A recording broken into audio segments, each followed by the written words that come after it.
আরে, তোমরা আবার এসেছো?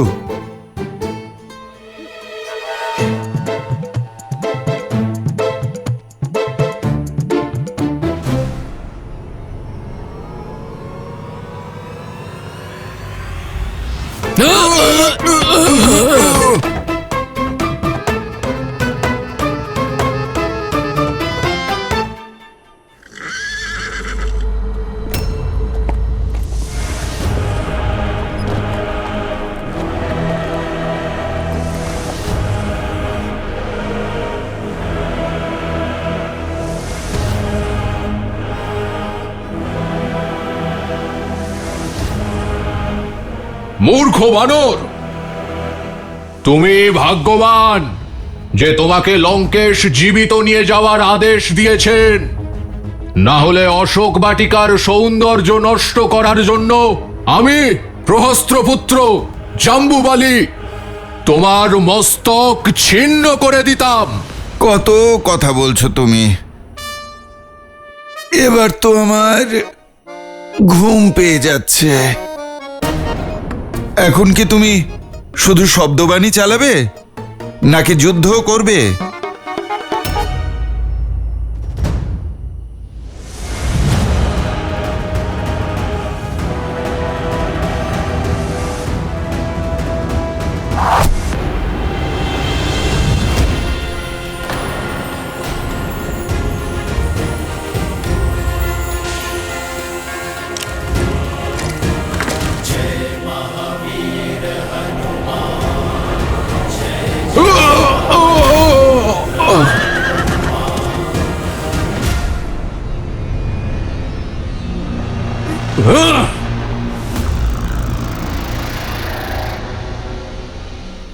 এখন তোমায় লঙ্কেশের আদেশও বাঁচাতে পারবে না। লঙ্কেশ আমার মস্তক ছিন্ন করলেও আজ আমি তোমার মস্তক ছিন্ন করব।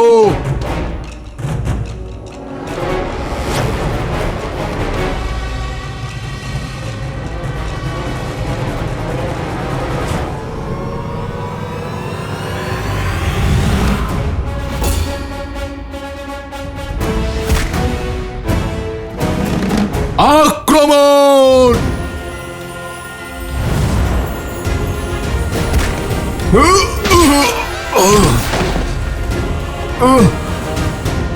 মনে হচ্ছে বুদ্ধির সঙ্গে সঙ্গে দৃষ্টিও ক্ষীণ হয়ে এসেছে লঙ্কেশ্বরের সৈন্যদের।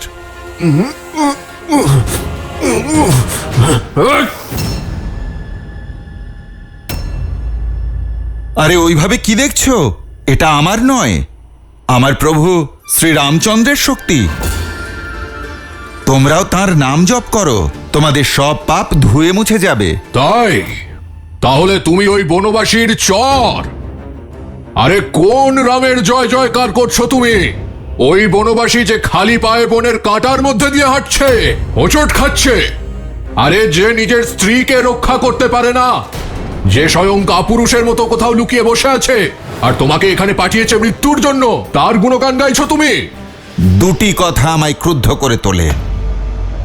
এক হলো নারীর ওপর অত্যাচার, আর আমার প্রভু শ্রীরামচন্দ্রের সম্মানে আঘাত করা। আঘাত তো আমি করব এবার।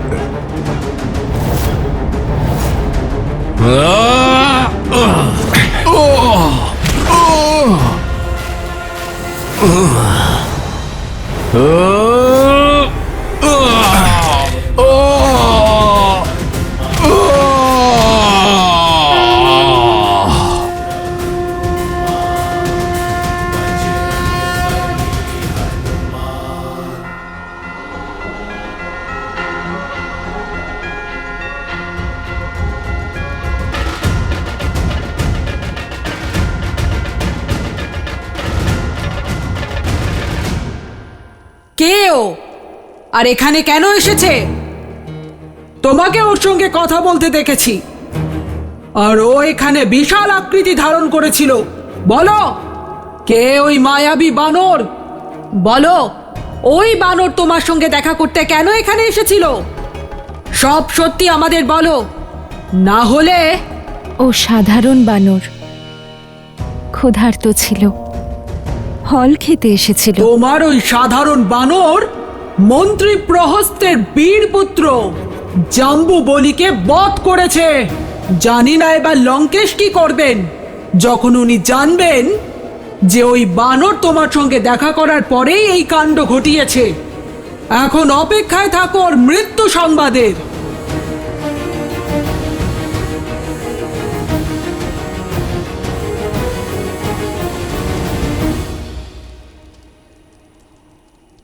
সবে তো শুরু হয়েছে। রামদূতের শক্তির প্রদর্শন শুরু হয়েছে। যখন আমার শ্রীরাম আসবেন, তখন এই লঙ্কা থরথর করে কাঁপবে। শ্রীরাম। অসম্ভব, এ হতে পারে না। পুত্র জাম্বু বলি,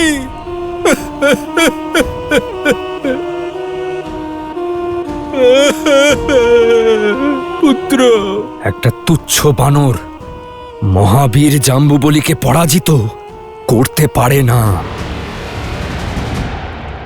পরিস্থিতি প্রতিকূল হলে বৃক্ষের উঁচু ডালে বসে থাকা ব্যক্তিও সিংহের শিকার হয়ে যায় অক্ষয়।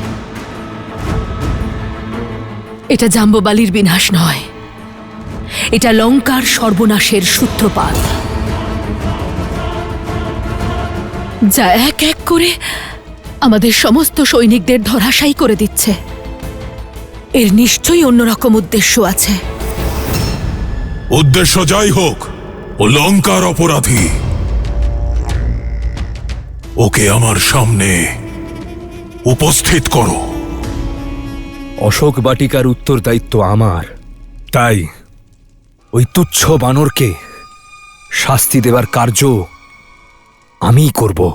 না না পুত্র, তুমি কোথাও যাবে না। নিশ্চয়ই কোন অনিষ্ট হতে চলেছে। আমার ভীষণ ভয় করছে। তুমি কোথাও যাবে না। কখনো এমন হয়েছে যে তুমি ভয় পাওনি? তোমার এই ভয়ের কারণেই আমি তোমার আঁচল ছেড়ে পিতার ছত্রছায়াতে বেড়ে উঠেছি।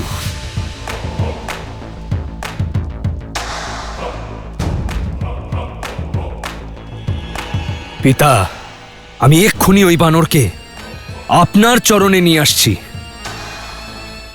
এতে মায়ের সন্দেহ দূর হবে আর আমার ক্ষমতাও প্রদর্শিত হবে।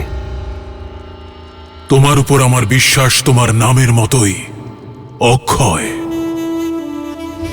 বয়ম রক্ষামম।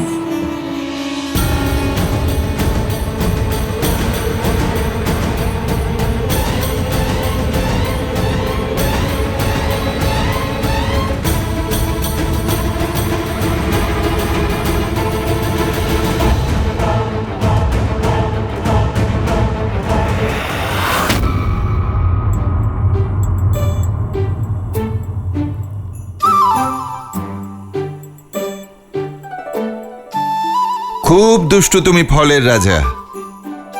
তোমাকে খাবার ইচ্ছায় শৈশব বেলায় আমায় দুঃসাহসী করে তুলেছিল, আর আজ জানি না এই রামভক্তকে দিয়ে আরো কত দুঃসাহসিক কাজ করাবে। ভীষণ ধূর্ত।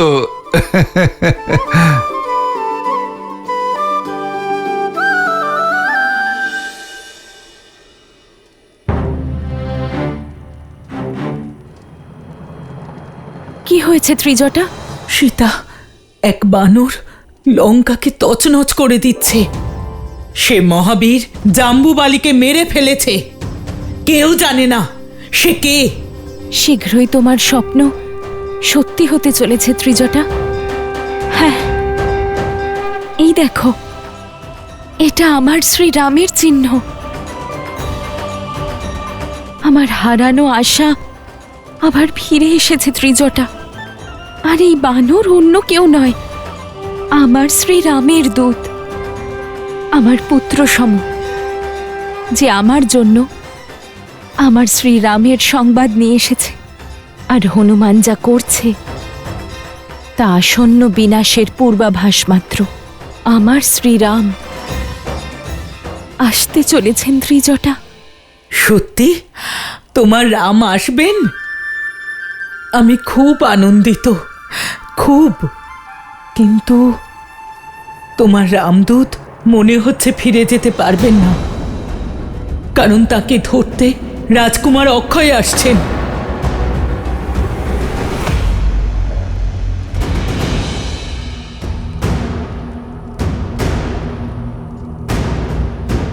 নিশ্চিন্ত থাকো পুত্র, ব্যাকুল হয়েও না। আমি ব্যাকুল হচ্ছি না পিতা।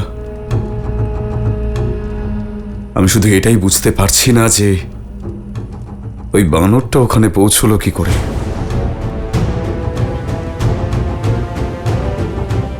অক্ষয় কুমারের কোনো খবর পাওয়া গেল? ও এখনো ফিরল না কেন? এই তো একটু আগেই সে গিয়েছে। চিন্তিত হও না মন্দোদরী, কিছুক্ষণের মধ্যেই তুমি এক বানরের আর্তচিৎকার শুনতে পাবে। তারপরেই তোমার চিন্তা দূর হয়ে যাবে। অক্ষয় কুমার কোনো সাধারণ যোদ্ধা নয়, ও একাই সমগ্র সৈন্যবাহিনীর সমান। সে ওই উদ্ধত বানরকে নিশ্চয়ই ধরে আনবে।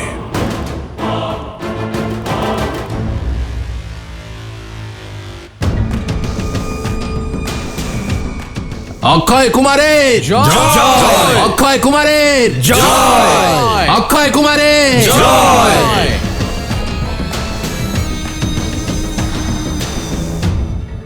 ক্ষমা করবেন রাজকুমার, আমরা ওই মায়াবী বানরকে মূর্খ!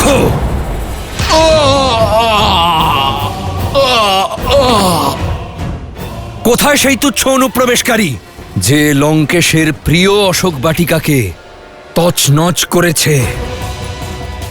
সামনে আয় বানর! নিজের মৃত্যুকে আর কষ্টকর বানাস না। কেন চিৎকার করে করে নিজের কণ্ঠকে কষ্ট দিচ্ছ রাজকুমার? আমি লুকিয়েছিলাম না, আমি বিশ্রাম করছিলাম।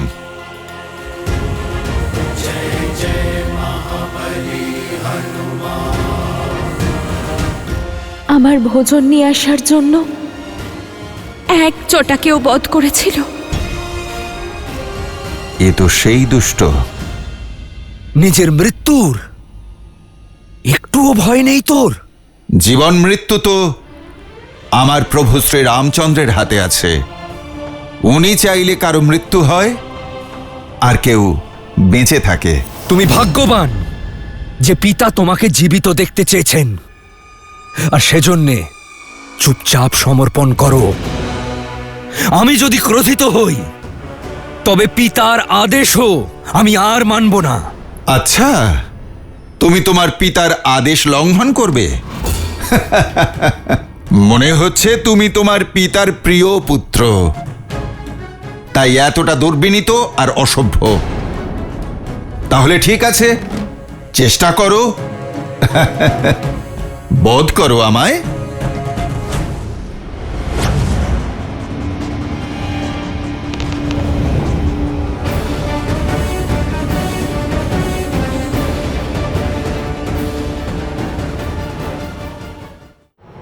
তুচ্ছ বানর, আমি তোকে ছাড়ব না।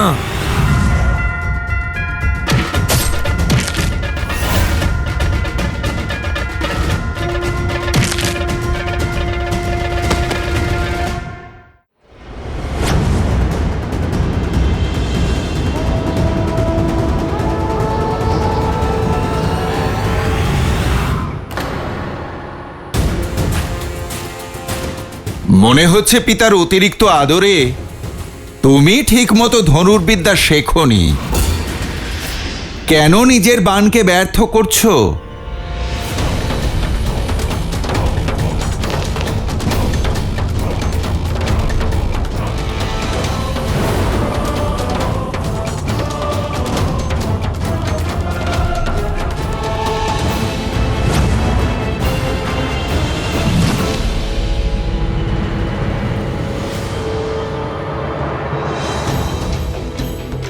আমার কথা আমি ফিরিয়ে নিচ্ছি। ধনুর্বিদ্যায় তো তুমি অত্যন্ত কুশলী। দুঃখ তো শুধু এটাই, তুমি অধর্মের পথ বেছে নিয়েছ। আর অধর্ম যতই শক্তিশালী হোক না কেন, একদিন না একদিন ধর্মের হাতে অবশ্যই তার পরাজয় ঘটে।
তুচ্ছ বানর, আমি তোকে ছাড়বো না।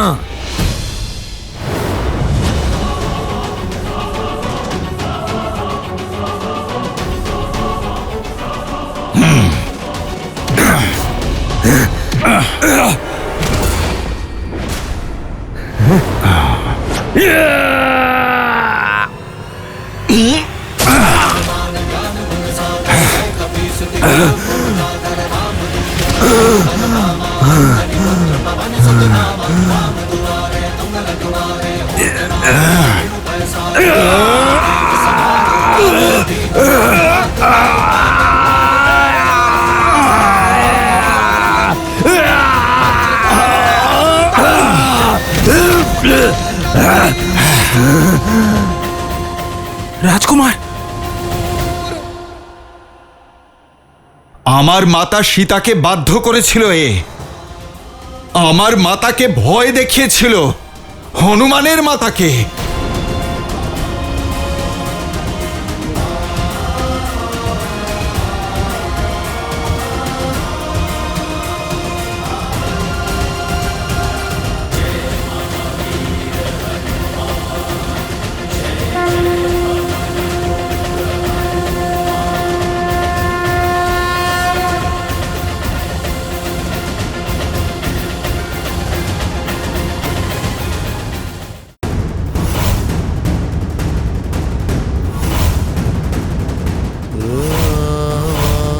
অক্ষয়!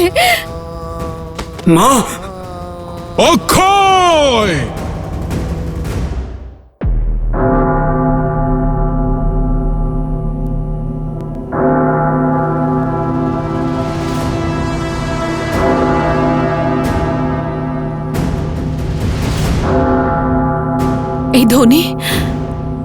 এই ধ্বনি তো অমঙ্গলের সংকেত।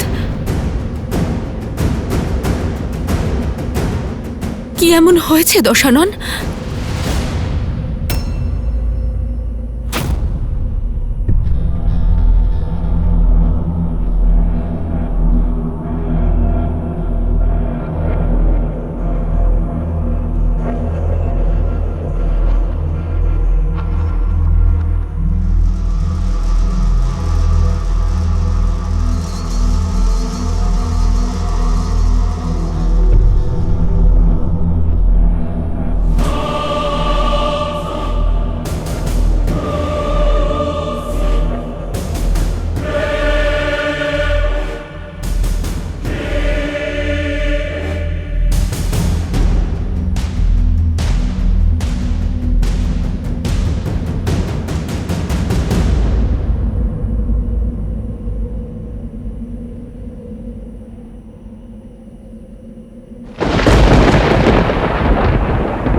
অক্ষয়!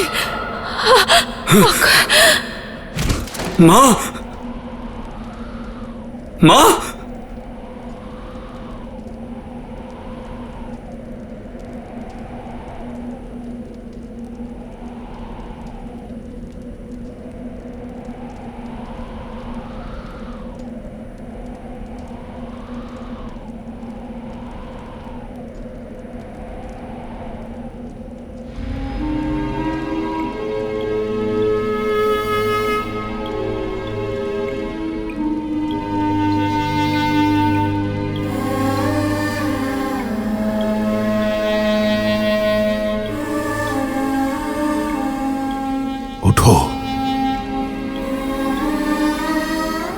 নিজের পিতার সঙ্গে উপহাস করো না।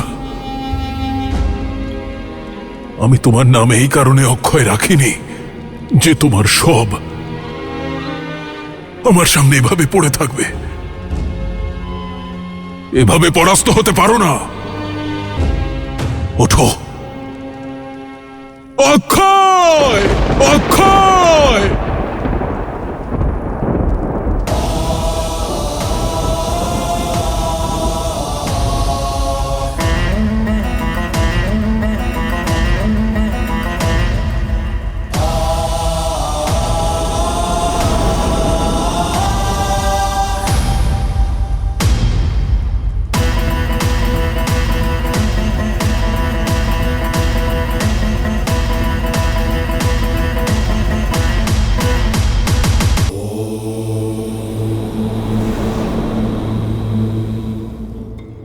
রাবণ তার পাপের পরিণতির জন্য এখন শোক পালন করছে। আপনার একনিষ্ঠ ভক্ত হওয়া সত্ত্বেও সে অধর্মের পথে এগিয়ে যাচ্ছে। কেউ যখন তার অহংকারের বশে অন্ধ হয়ে অধর্মের পথে এগিয়ে যায়, তখন তার চোখে নিয়তির গতি আর ধরা দেয় না। আর তাই নবগ্রহকে নিয়ন্ত্রণে রাখা 10 লোকের প্রভু লঙ্কাপতি রাবণ হনুমানের রূপ ধরে আসা সেই কালকে চিনতে পারেননি। তার ফলস্বরূপ তার অহংকারের বলি হলেন তাঁরই পুত্র অক্ষয় কুমার। কিন্তু রাবণ এখনো তার অহংকার ছাড়তে পারেননি। আর দেবী, এ যে রামভক্ত হনুমানের প্রকোপ সবে শুরু হয়েছে। কিন্তু রাবণের প্রকোপের কি হবে? রাবণও তো মহাবলী। হনুমানকে তার ক্রোধের হাত থেকে কে বাঁচাবে?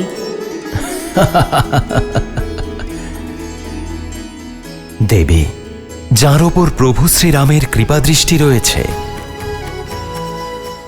অন্য কারোর ক্রোধের কি ভয় তার? হনুমান দেবী সীতার মনে রাম নামের যে প্রদীপ জ্বেলেছে তা এখন আগুনে পরিণত হয়েছে। এমন এক আগুন যার তেজে স্বর্ণলঙ্কার অস্তিত্ব ছিন্ন ভিন্ন হয়ে যাবে। আপনি দেখুন দেবী, পরের অধ্যায়ও কেমন রোমাঞ্চকর হয়। পুত্র ওঠো, পুত্র। অক্ষয়, অক্ষয়, অক্ষয়, অক্ষয়, অক্ষয়।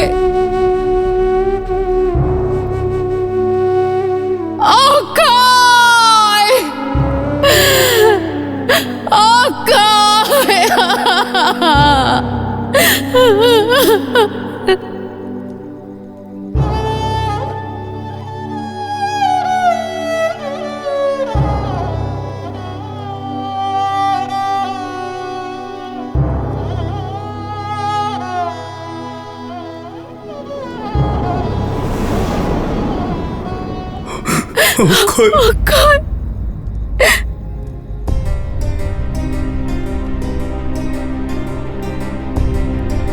তৃপ্ত হয়েছেন আপনি? পেয়েছেন তো তৃপ্তি? নিজের বাসনা আর অহংকারের যজ্ঞে নিজের পুত্রের আহুতি দিয়ে শান্তি পেয়েছেন তো দশানন? হয়েছে তো আপনার শান্তি? বলেছিলাম আমি আপনাকে যে ওকে ওখানে পাঠাবেন না, কিন্তু আপনার এই মিথ্যে অহংকার আর প্রবল জেদের কারণে আমি আমার সন্তানকে হারালাম। দেখলেন তো ওই তুচ্ছ বানরের ক্ষমতা, ওর সামর্থ্য। কেড়ে নিল আমার থেকে আমার পুত্রকে। ফিরিয়ে দিতে পারবেন আমার পুত্রকে আমার কাছে? এখন আবার যেন বলবেন না যে বীরেদের মায়েরা চোখের জল ফেলে না, কারণ আমার পুত্র বীরের মতো মৃত্যু লাভ করেনি। একজন অনুপ্রবেশকারী মেরেছে ওকে। যদি যুদ্ধক্ষেত্রে মারা যেত তাহলে আমার চোখে অশ্রুর সাথে সাথে গর্বও থাকতো। কিন্তু আপনার এই জেদ আর অহংকারের বলি হতে হয়েছে আমার পুত্রকে। অপরাধী আপনি, শুধু আপনি। আর এই পাপের কারণে আমি আপনাকে কখনো ক্ষমা করব না।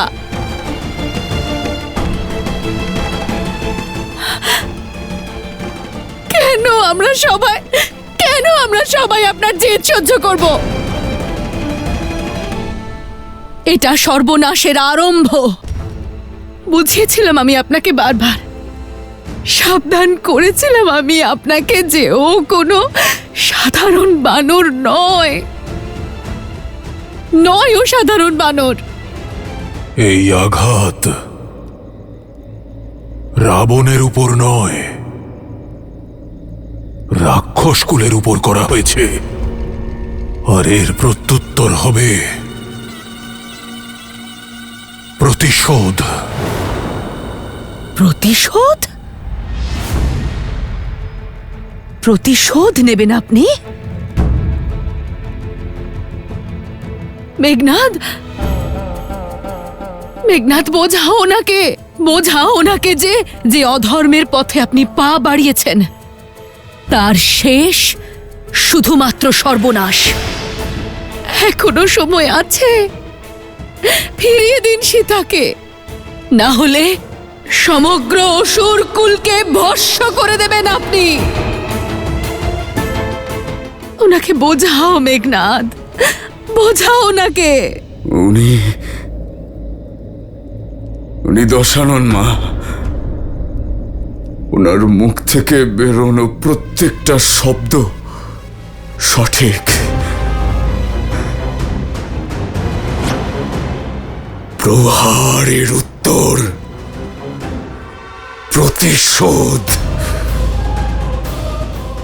ওই বানর যেই হোক না কেন, কিন্তু আমার পরিবারকে এত যন্ত্রণা দেওয়ার শাস্তি ওকে তো পেতেই হবে।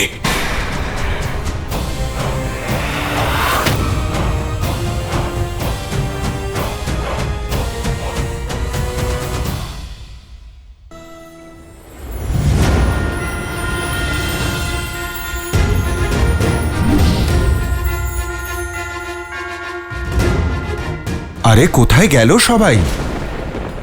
সবাই ভয় পেয়ে পালিয়ে গেল নাকি?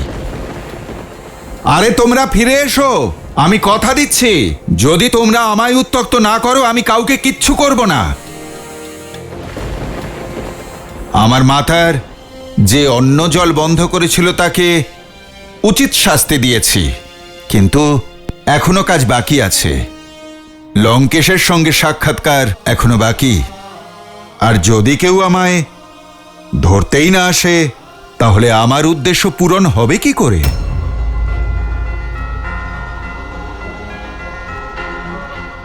বেশ, তবে রাবণের মনোযোগ বরং আমার দিকে টানা যাক।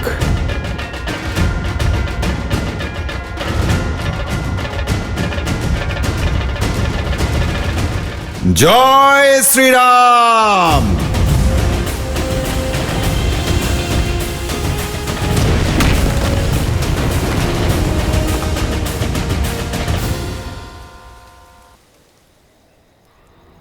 এখন এই প্রতিশোধের আগুন একজন দাদা তার ভাইয়ের হত্যাকারীর রক্ত দিয়ে নেভাবে।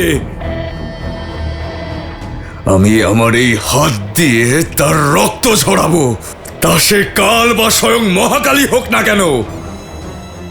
কালকের সূর্যোদয় সে দেখতে পাবে না। পিতা,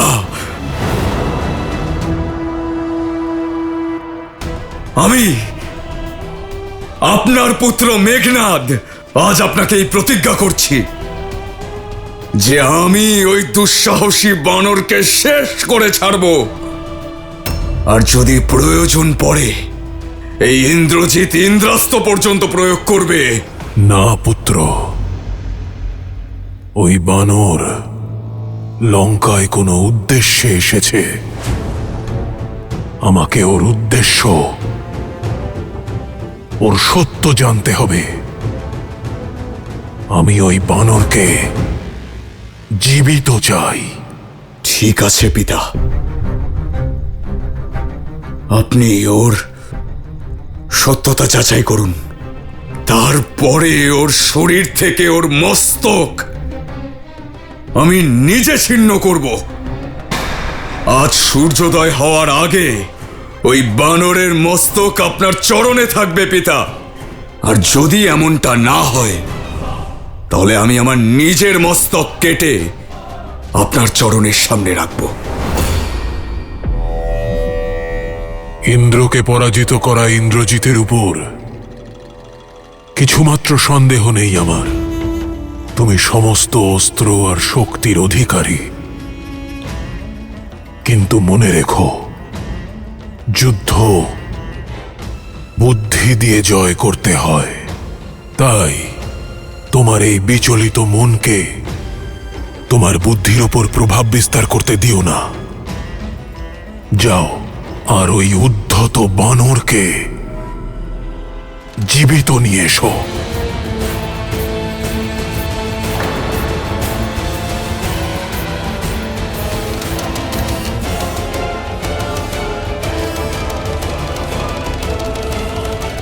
না মেঘনাদ, তুমি কোথাও যাবে না। আমি একজন পুত্রকে হারিয়েছি, আরেকজনকে হারাতে পারবো না। মা, আমার কিচ্ছু হবে না। আমি দেবতাদের থেকে বর লাভ করেছি, এই ব্রহ্মাণ্ডে আমায় কেউ পরাস্ত করতে পারবে না, কেউ না। আপনি নিশ্চিন্ত হয়ে আমায় অনুমতি দিন। চিন্তা করবেন না মা, আমি যাওয়া মাত্রই ফিরে আসব।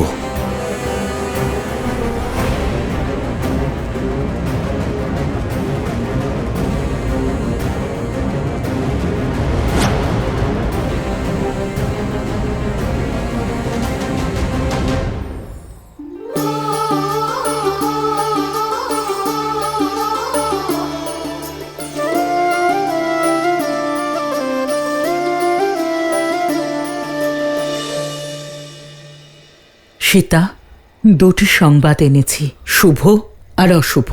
বলো, কোন সংবাদ আগে শুনবে তুমি?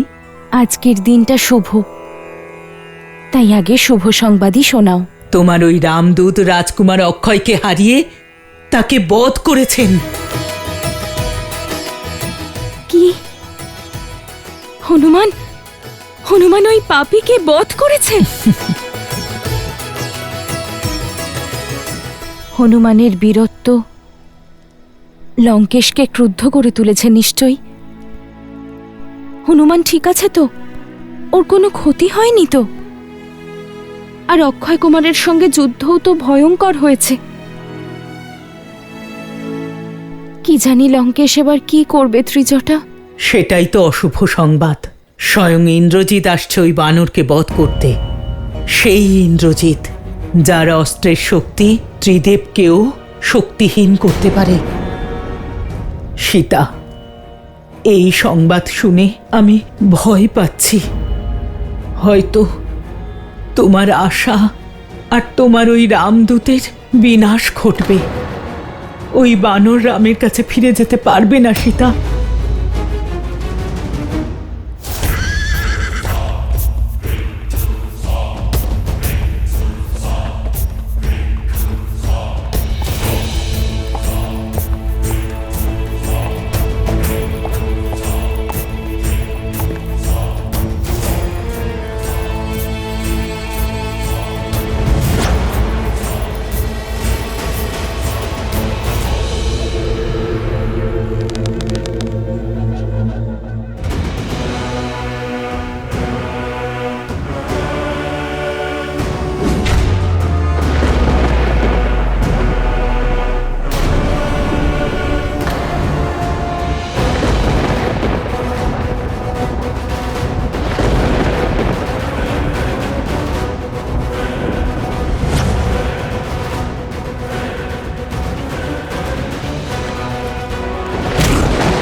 জয় হোক লঙ্কেশের।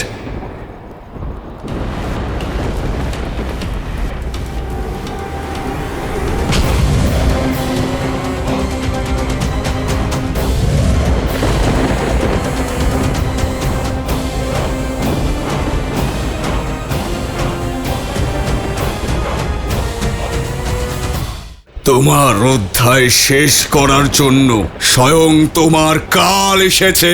রাবণের পুত্র অস্ত্র নিক্ষেপ করার আগে উপদেশ কেন দেয়? থামো, এবার আমি নয়, আমার বাণ উত্তর দেবে। তাহলে তুমি সেই দুঃসাহসী বানর যে আমার ছোট ভ্রাতার প্রাণ নিয়েছো। যত উৎপাত করার, যত লণ্ডভণ্ড করার করে নিয়েছো, এবার সারা জীবনে এমনটা করার আর যোগ্যই থাকবে না তুমি। আমি রাবণ পুত্র মেঘনাদ তোমায় বন্দি করে লঙ্কেশের সামনে নিয়ে গিয়ে ফেলবো, যাতে তোমার দ্বারা করা এই জঘন্য অপরাধের শাস্তি পেতে পারো। এখন তুমি তোমার এই দেহ ত্যাগ করার জন্য প্রস্তুত হয়ে নাও। এমনিতে তুমি ভালো স্বপ্নই দেখেছ, কিন্তু এটা সত্যি হবে না। নির্বোধ বানর, হয়তো তুমি এটা জানো না যে তুমি ইন্দ্রজিতের সামনে দাঁড়িয়ে আছো, যে ইন্দ্র সহ সমস্ত দেবতাদের পরাস্ত করেছে। একজন সত্য পিতৃভক্তের শক্তির সম্মুখে তোমার কোন রকম মায়াবী ছলনা চলবে না বানর। প্রস্তুত হয়ে নাও, আজ তোমার অধ্যায় সমাপ্ত করার জন্য স্বয়ং তোমার কাল এসেছে। বাকচাতুর্য তো পুরো পরিবারের রয়েছে, নাকি কেবল তুমি সর্বগুণ সম্পন্ন? বুঝতে পারছি না, রাবণের পুত্র অস্ত্র নিক্ষেপ করার আগে উপদেশ কেন দেয়? হয়েছে, অনেক হয়েছে। এবার আমি না,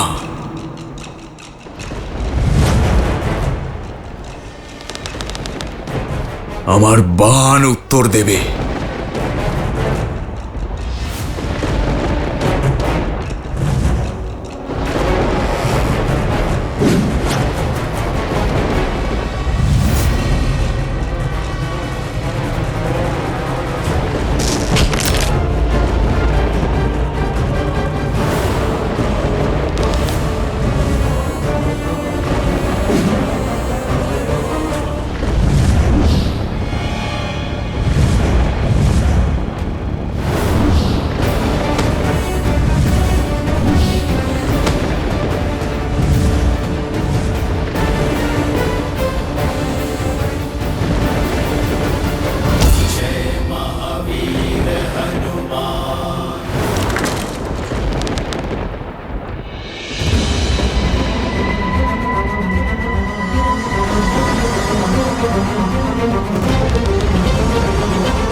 এবার এই অসাধারণ বানরকে ধরার জন্য অস্ত্র অসাধারণ চালাতে হবে, ব্রহ্মাস্ত্র। এই ব্রহ্মাস্ত্রের নাগপাশ থেকে তুমি যদি বাঁচতে পারো তাহলে বেঁচে দেখাও বানর। চিন্তা করো না, আমি কখনো নিরস্ত্রকে প্রহার করি না।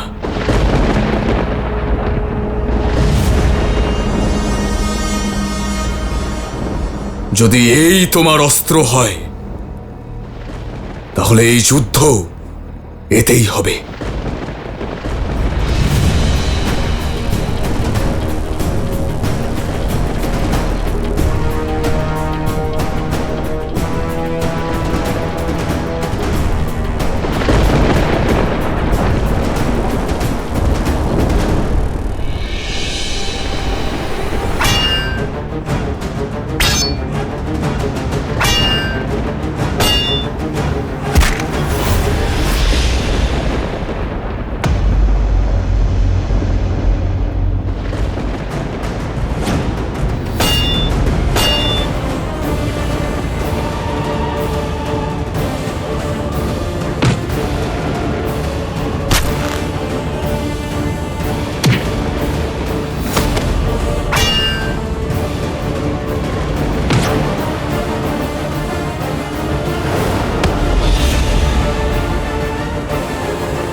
তোমার এই বিচলিত মনকে তোমার বুদ্ধির ওপর প্রভাব বিস্তার করতে দিও না। শান্ত মেঘনাদ, শান্ত। যার সামনে জাম্বুবলি আর অক্ষয় কুমার প্রাণ হারিয়েছে, যে আমার বান থেকেও বেঁচে গেছে, ও কোনো সাধারণ বানর হতে পারে না। এবার এই অসাধারণ বানরকে ধরার জন্য অস্ত্র অসাধারণ চালাতে হবে।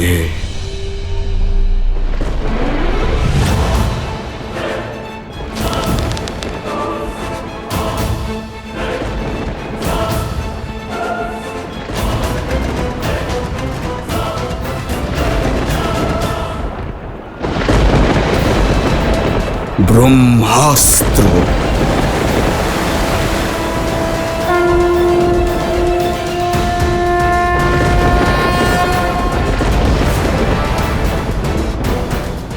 এই ব্রহ্মাস্ত্রের নাগপাশ থেকে তুমি যদি বাঁচতে পারো, তাহলে বেঁচে দেখাও বানর।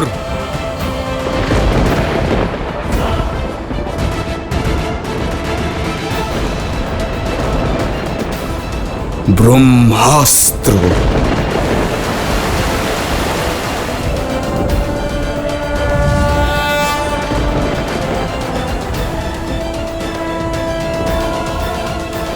এই ব্রহ্মাস্ত্রের নাগপাশ থেকে যদি বাঁচতে পারো, তাহলে বেঁচে দেখাও বানর।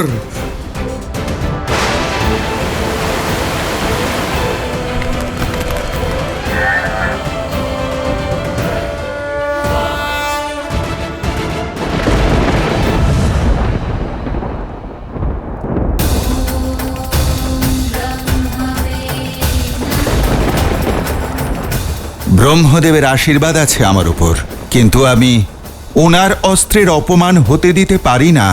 ব্রহ্মদেব, আমি আপনার শক্তিকে সম্মান জানাই, তাই এই অস্ত্রকে প্রতিহত করব না আমি। তাছাড়া রাবণের সঙ্গে সাক্ষাতের এটাই তো সুযোগ। জয় ব্রহ্মদেব।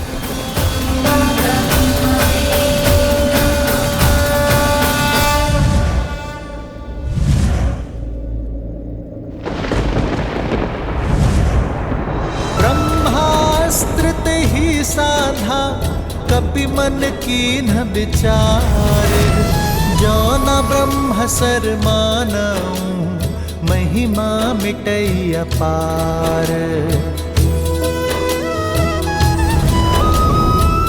ইন্দ্রজিতে জয়, ইন্দ্রজিতে জয়, ইন্দ্রজিতে জয়। ব্রহ্মাস্ত্র প্রয়োগ করার পরেও এই বানরের তো কিছুই হলো না। নিশ্চয়ই এই বানর দেবতাদের থেকে বর প্রাপ্ত। তুমি ভাগ্যবান বানর যে আমার পিতা তোমায় জীবিত আনতে বলেছেন। এই জন্য কেবল তোমায় বন্দি করছি। সৈন্যগণ, বন্দি করো এই বানরকে আর নিয়ে চলো ওকে লঙ্কেশের সম্মুখে।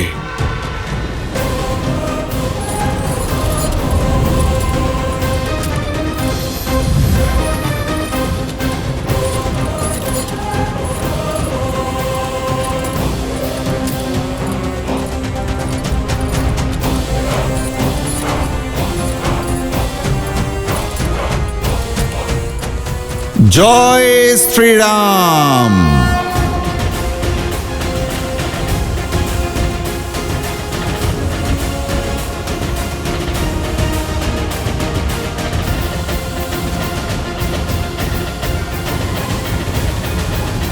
আমি বলেছিলাম সীতা যে ইন্দ্রজিৎ অপরাজেয়।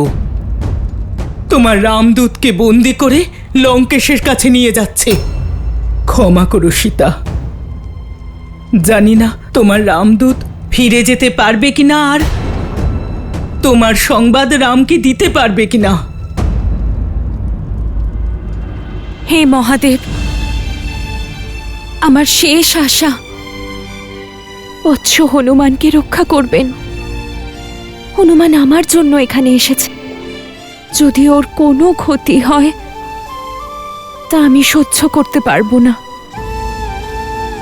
হনুমান আমাকে খুঁজতে খুঁজতে লঙ্কার এই নরকে এসে পৌঁছেছে ত্রিজটা। আমার কারণেও এখন সংকটে। ওর সহায়তা আমাকে করতেই হবে ত্রিজটা। হনুমান এখন যে সংকটে আছে, তুমিও সেই সংকটে আছো সীতা। নিজেকে দোষ দেওয়া বন্ধ করো আর ওই হনুমানের কথা ভুলে যাও।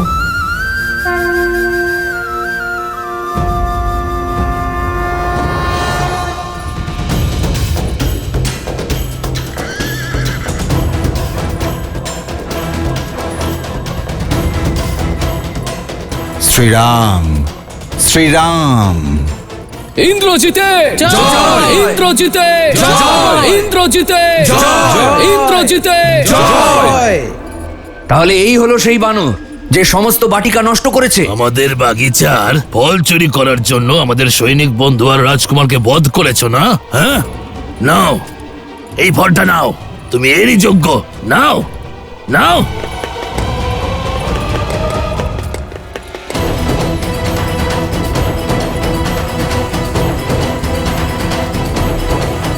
এত কিছু হওয়ার পরেও ওর নির্লজ্জ হাসিটা দেখো। শ্রীরাম, একে শাস্তি দিতেই হবে। তোমরা কি বলো? হ্যাঁ, এর শাস্তি হওয়াই উচিত। হ্যাঁ হ্যাঁ, ওকে আমাদের হাতে ছেড়ে দিন যুবরাজ, আমরা ওকে শাস্তি দেব। থামো, সবাই পিছনে সরে যাও। লঙ্কেশের আদেশ আছে, ওকে জীবিত প্রস্তুত করতে হবে। এখন ওর ভাগ্য লঙ্কেশই নির্ধারণ করবে। জয় শ্রীরাম। মহারাজ, রাজকুমার মেঘনাদ ওই বানরটিকে বন্দী করেছে আর এখন প্রাসাদের দিকে আসছেন। আমি জানতাম আমার পুত্র আমাকে নিরাশ করবে না। সভায় সকলকে ডাকো, ওই বানরকে সকলের সম্মুখে শাস্তি দেওয়া হবে।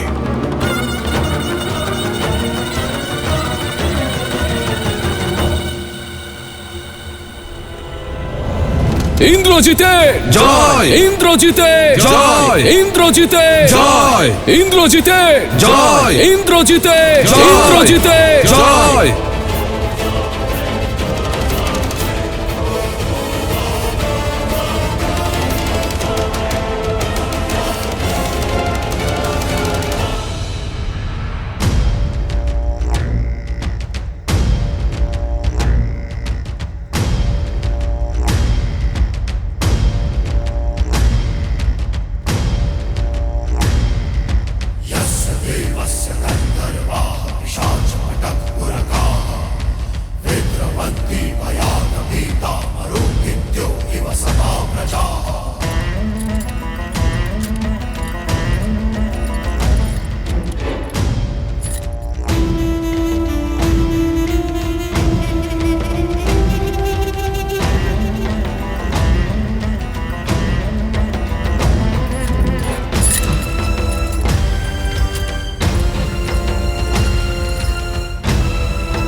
মৃত্যু তো নিজের ভাগ্যে তুমি লিখে ফেলেছ বানর, কিন্তু আমি জানতে চাই কে তুমি? আমি? দেখতেই তো পাচ্ছ, আমি তো এক সাধারণ বানর। ক্ষুধার্ত ছিলাম, মনের আনন্দে বাটিকার ফল খাচ্ছিলাম, আর এরা আমাকে ধরে এখানে আনলো। ক্ষুধার্ত বানর? ক্ষুধার্ত বানর নও তুমি। লঙ্কায় বিনা অনুমতিতে প্রবেশ করা অনুপ্রবেশকারী তুমি। অন্য কারোর সম্পত্তিকে নষ্ট করা এক চোর তুমি। আমার বীর পুত্র অক্ষয় কুমারকে নির্দয়ভাবে হত্যা করা হত্যাকারী তুমি। তাই নাকি? তাহলে তো আমি সম্মান পাওয়ার যোগ্য। এভাবে বন্দি কেন করেছো আমায়? আমি লঙ্কায় বিনা অনুমতিতে এলে আমি অনুপ্রবেশকারী, আর তুমি রূপ বদল করে পঞ্চবটিতে গেলে তুমি ত্রিভুবনের রাজা।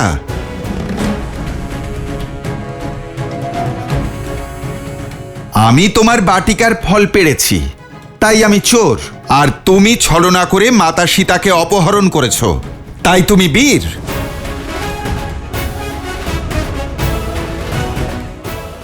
আমি আত্মরক্ষার জন্য তোমার পুত্রকে হত্যা করেছি, তাই আমি হত্যাকারী।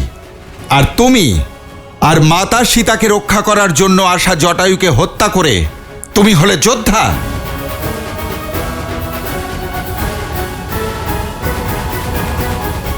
এটা আমার প্রশ্নের উত্তর নয়। বলো,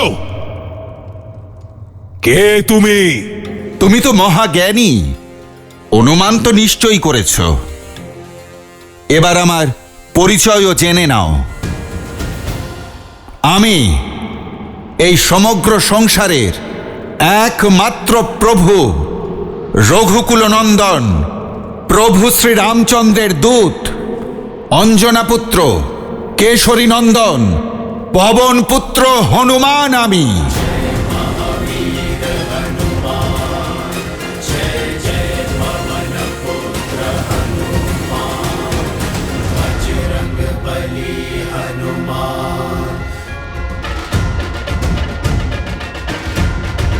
জয় শ্রী রাম।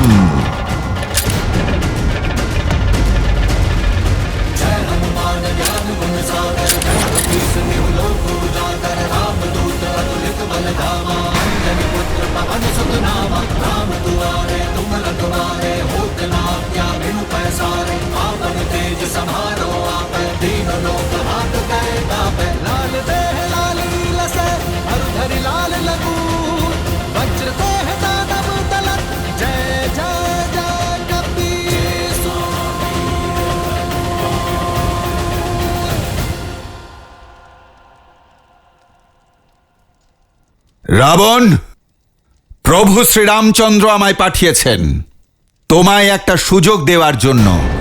নিজের ভুল শুধরে নাও, মাতা সীতাকে সঙ্গে নিয়ে ওনার শরণে যাও, নিজের পাপের প্রায়শ্চিত্ত করো, নয়তো লঙ্কা আক্রমণ করা হবে।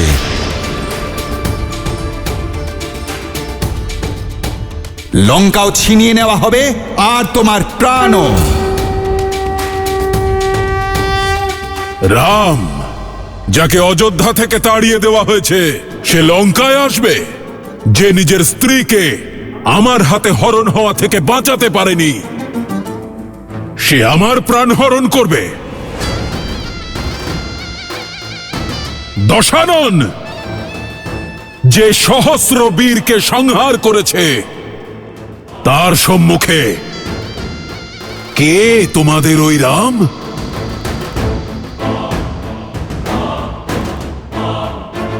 আমি অনুমান করেছিলাম যে তুমি চেনো না আমার প্রভু শ্রীরামচন্দ্রকে।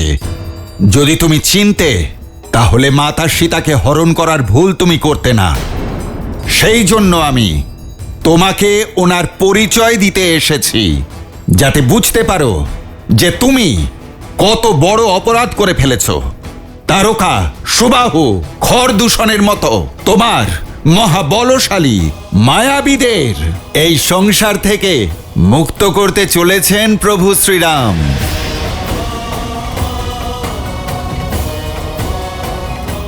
যে বানররাজ বালি 6 মাস তোমায় নিজের বগলে চেপে রেখেছিলেন, সেই বালিকে এক বাণেই পরলোকে পাঠিয়ে দিয়েছিলেন আমার প্রভু শ্রীরাম।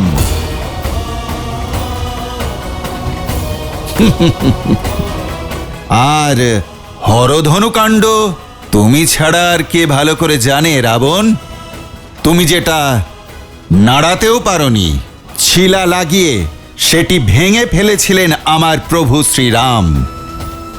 নারায়ণের অবতার পরশুরামকেও তার সীমায় আবদ্ধ করেছিলেন আমার প্রভু শ্রীরাম। সীতাপতি রাম সেই হুঙ্কার, যিনি এই পৃথিবীর সমস্ত বানরকে একত্রিত করেছেন, সেই আহ্বানে যার প্রেরণায় এই তুচ্ছ বানর 100 যোজন সমুদ্র পার করে এই লঙ্কায় এসে পৌঁছেছে।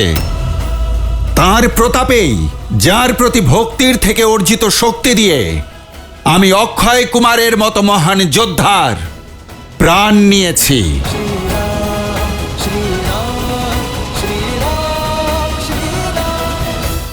নিয়ে যাও এই মরকটকে আর আগুন ধরিয়ে দাও ওর লেজে। যদি বেঁচে যায় তাহলে জীবিত ছেড়ে দিও, যাতে রামের কাছে রাবণের সংবাদ পৌঁছে দিতে পারে। জ্ঞানী ব্যক্তি মেঘ দেখলেই বর্ষার আগমনের কথা বুঝতে পারে রাবণ। ভাবো, যখন তার এই তুচ্ছ সেবক সবকিছু এমন তছনছ করে দিতে পারে, তাহলে যখন স্বয়ং প্রভু শ্রীরাম আসবেন তখন কেমন ধ্বংসলীলা শুরু হবে। যখন শেষ নাগের হুঙ্কারে ভ্রাতা লক্ষণ নিজের শক্তিশালী বাণ দিয়ে প্রহার করবেন, তখন তোমার আর ইন্দ্রজিতের কি পরিণাম হবে? প্রভু শ্রীরাম বানররাজ সুগ্রীবের সাথে মিত্রতা স্থাপন করেছেন। তার শক্তি অপার। মহাদেবের তপস্যা থেকে অর্জিত শক্তিকে তুমি কলঙ্কিত করো না।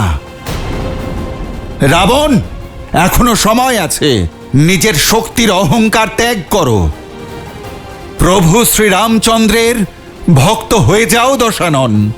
ফিরিয়ে দাও আমার মাতা সীতাকে আর ক্ষমা চেয়ে নাও।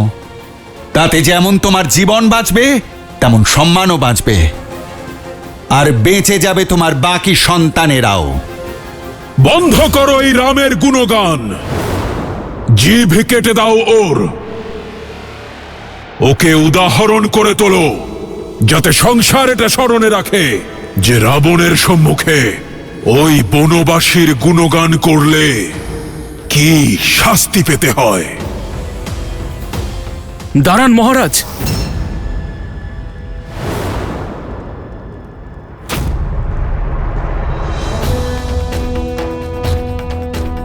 এই অনর্থ করবেন না মহারাজ।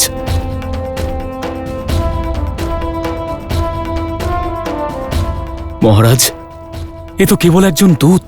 একজন দূতের নিজস্ব কোনো মত থাকে না। সে তো কেবল নিজের প্রভুর বার্তা বহন করে। অন্য কারোর জন্য আপনি এর হত্যা করতে পারেন না। এই কারণে দূতকে শাস্তি দেওয়া ধর্ম আর নীতি দুয়েরই বিরুদ্ধ। কাকা বিভীষণ, আপনি কি লঙ্কার পক্ষে রয়েছেন নাকি লঙ্কার শত্রুর পক্ষে? দূত কেবলমাত্র বার্তা পাঠায়, হত্যা করে না। এই বানর আমার ভ্রাতা অক্ষয় কুমারকে হত্যা করেছে।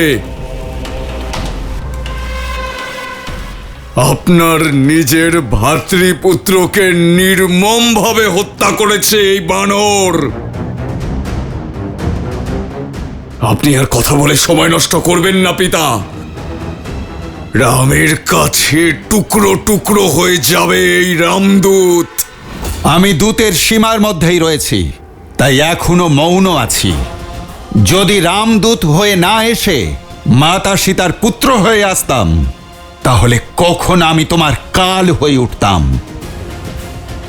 পুরো লঙ্কা পুরো রাক্ষসকুলকে আমি ভস্ম করে দিতাম।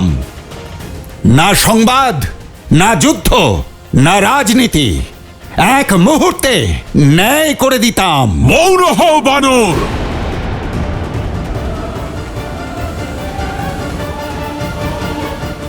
নিয়ে যাও এই মরকটকে আর আগুন ধরিয়ে দাও ওর লেজে। যদি বেঁচে যায় তাহলে জীবিত ছেড়ে দিও, যাতে রামের কাছে রাবণের সংবাদ পৌঁছে দিতে পারে।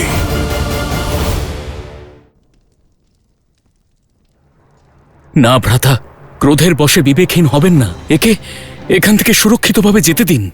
আপনি যদি আমার কথা না শুনতে চান, নিজের মন্ত্রীদের কথা শুনুন। নীতি কিংবা শাস্ত্র কেউ এই আজ্ঞা দেয় না।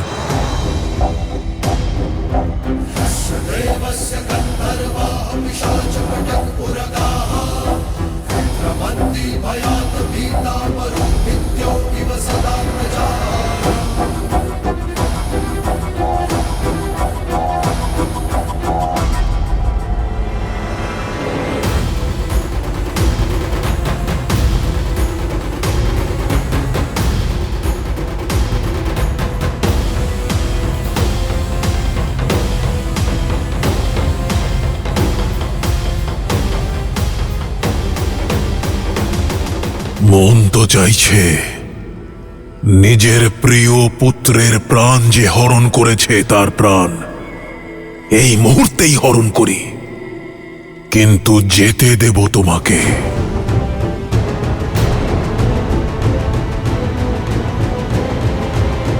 এই কারণে নয় যে বিভীষণের কথায় যুক্তি আছে, বরং এই কারণে যে আমি চাই তুমি ওই রামের কাছে যাও আর তাকে বলো যে ও কার বিরুদ্ধে মাথা তুলছে।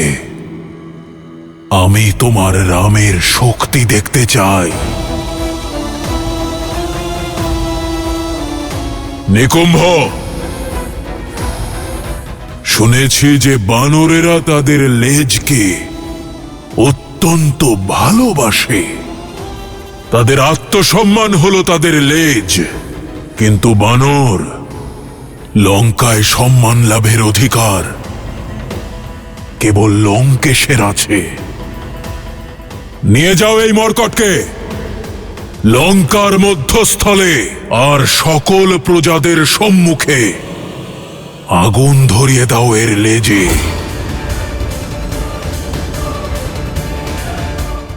যদি বেঁচে যায় তাহলে জীবিত ছেড়ে দিও, যাতে রামের সম্মুখে রাবণের সংবাদ নিয়ে যেতে পারে।